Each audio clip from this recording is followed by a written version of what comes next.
बोलिए सत्य गुरुदेव की जय। बोलिए बंदी छोड़ सतगुरु रामपाल जी महाराज की जय। हाँ तो भक्तों, आज मैं आप लोगों के सामने कृतघ्नि पुत्र यानी कलयुगी पुत्र की कहानी सुनाने का प्रयास कर रहा हूँ। तो सुनिए बड़े गौर से। चलिए शुरू करते हैं। सत साहेब। एक व्यक्ति के दो पुत्र थे। फौज से सेना निवृत्त था। पेंशन बनी थी। पुत्र अलग अलग हो गए थे। छोटे पुत्र ने माता को अपने घर पर रख लिया क्योंकि बच्चे छोटे थे। माता उनकी देख रेख के लिए चाहिए थी। बड़े के बांटे पिता आ गया। पिता ने कहा कि मैं पेंशन के रुपए उसको दूंगा जिसमें रोटी खाऊंगा। छोटा बेटा कहता था कि आधी आधी पेंशन बांट दिया कर। पिता ने मना कर दिया तो एक दिन पिता के सिर में लाठी मारी। पिता तुरंत मर गया। लड़के को आजीवन कारावास की सजा हो गई। व्यक्ति को पुत्र प्राप्त होने के कारण उसके दर्शन शुभ माने जाते हैं, जिसके साथ अशुभ हो गया। अब आध्यात्मिक तराजू में तौल कर देखते हैं कि बिना संतान वाले के दर्शन शुभ हैं या अशुभ। जैसे इसी पुस्तक में ऊपर स्पष्ट किया है कि परिवार संस्कार से बनता है। कोई कर्ज उतारने के लिए पिता पुत्र, पत्नी, माता पिता, बहन भाई आदि के रूप में जन्म लेकर परिवार रूप में ठाठ से रहते दिखाई देते हैं, परंतु कई युवा अवस्था में मर जाते हैं। कई विवाह होते ही मर जाते हैं। ये सब अपना ऋण पूरा होते ही अविलंब शरीर त्याग जाते हैं। जिनको संतान नहीं हुई है उनका कोई लेन देन शेष नहीं है। वे यदि पूर्ण रूप से गुरु दीक्षा लेकर भक्ति करें तो उन जैसा सौभाग्यवान कोई नहीं है। न किसी के जन्म की खुशी, न मृत्यु का दुख। उन बिना औलाद वालों का दर्शन तो अति शुभ है। यदि भक्ति नहीं करते तो चाहे औलाद वाले हों चाहे बे औलाद, दोनों ही अपना जीवन नष्ट कर जाते हैं। यदि भक्ति करते हैं तो दोनों के दर्शन शुभ हैं।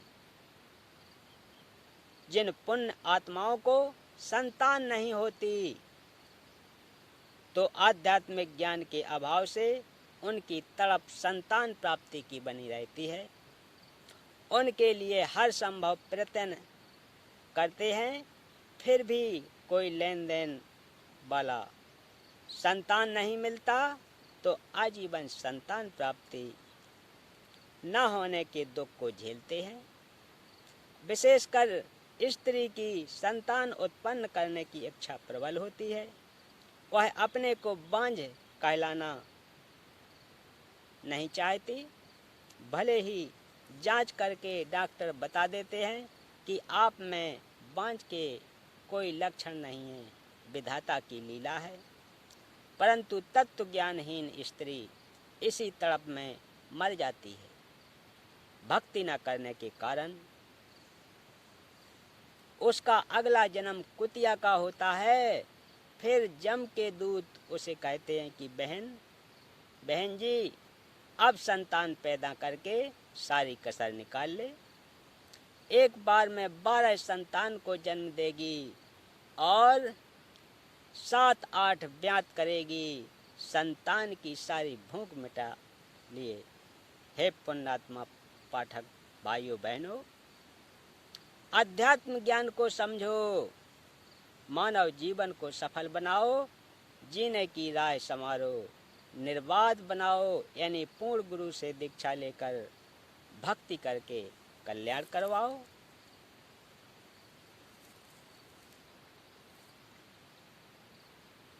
काया तेरी है नहीं, माया कहाँ से होए। गुरु चरणों में ध्यान रखो, इन दोनों को खोए।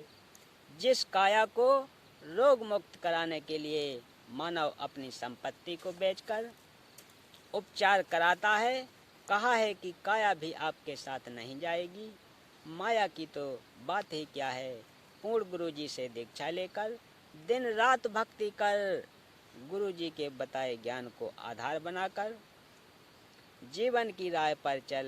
काया तथा माया से मोह हटाकर भक्ति धन संग्रह कर। कबीर सब जग निर्धना, धन बनता नहीं कोय। धनवान वह जानिए, जप राम नाम धन होय। हे मानव, मानव का पिछला इतिहास देख ले। सर्व सोने की लंका थी, रावण से रणधीरम। एक पलक में राज नष्ट हुआ, जम के पड़े जंजीरम। श्रीलंका के राजा रावण के पास इतना धन था कि उसने सोने के महल बनवा रखे थे। जब विनाश हुआ तो एक रत्ती सोना भी रावण के साथ नहीं गया। गरीब भक्ति बिना क्या होते हैं, भ्रम रहा संसार। रति कंचन पाया नहीं, रावण चलती बार। संत गरीबदास जी ने भी इसी बात का समर्थन किया कि भक्ति बिना जीव को कोई लाभ नहीं होता। माया जोड़ने के लिए आजीवन भटकता रहता है। श्रीलंका के राजा रावण के पास अनंत धन स्वर्ण आदि था, परंतु संसार त्याग कर जाते समय 1 ग्राम सोना भी साथ में नहीं ले जा सका। सत्य भक्ति सत्य पुरुष की न करने से यमदूतों के द्वारा बेल हथकड़ी बांधकर ऊपर यमराज के पास ले जाया गया, नरक में डाला गया। इसलिए हे मानव, शुभ अशुभ कर्मों से डर, सत्य भक्ति गुरु धारण करके कर। संग का समाधान करते हुए परमेश्वर कबीर जी ने सत्संग में बताया कि आध्यात्मिक ज्ञान के न होने के कारण अच्छे व्यक्तियों से भी पाप हुए हैं। जब उन्होंने सत्संग सुना तो सर्व अपराध त्याग कर भक्ति करके अपना कल्याण करवाया। परमात्मा कबीर जी ने बताया कि मेरे पास साधना के बेयथार्थ मंत्र हैं, जो सर्व पापों को नष्ट कर देते हैं, पुण्य बच जाते हैं। जैसे वैज्ञानिकों ने वर्तमान में औषधि खोजी है, जो खेती में डालने से घास व खरपतवार को नष्ट कर देती है, फसल सुरक्षित रहती है। ये मंत्र वैसे ही हैं। उपरोक्त अमृत वचन सुनकर वह बहन बेश्या गहरी नींद से जागी हो कांपने लग गई।